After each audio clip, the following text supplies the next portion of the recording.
शिव गुरु के सामले सुरतिया हो बिजोर लागेला, हो बिजोर लागेला। उनकड़ सामले सुरतिया हो बिजोर लागेला, हो बिजोर लागेला। माथवा पर शोभे उनका बारी बारी जटवा हो बिजोर लागेला, हो बिजोर लागेला।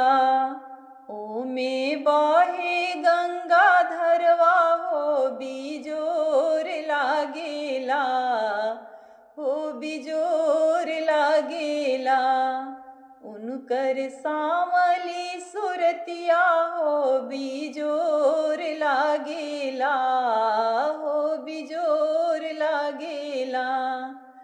कानवा में शोभे उनका बिच्छू की कुंडलवा हो बिजोर लागेला, हो बिजोर लागेला।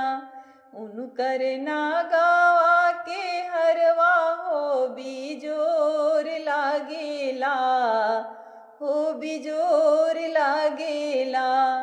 उनकर सामली सूरतिया हो बिजोर लागेला, हो बिजोर लागेला।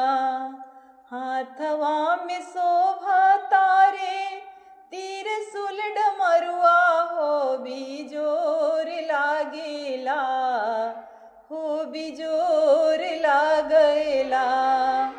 उनकर भस्म भभूतिया हो बिजोर लागेला, हो बिजोर लागेला। उनकर सामली सुरतिया हो बिजोर लागेला, हो बिजोर लागेला। डारवा में शोभे उनका मिर्गा के छलवा हो बिजोर लागेला, हो बिजोर लागेला। उनकर झुनु की खरौआ हो बिजोर लागेला, हो बिजोर लागेला। उनकर सामली सूरतिया हो बिजोर लागेला, हो बिजोर लागेला। संगवा में शोभा तारी पार्वती मैया हो बिजोर लागेला, हो बिजोर लागेला। उनकर बासाहा बैलवा हो बिजोर लागेला, हो बिजोर लागेला। उनकर गोदी में ललनवा हो बिजोर लागेला, हो बिजोर लागेला। उनकर सामली सूरतिया हो बिजोर लागेला, हो बिजोर लागेला। पहिले में दाया मंगबा दूसरे में चर्चा हो बिजोर लागेला, हो बिजोर लागेला।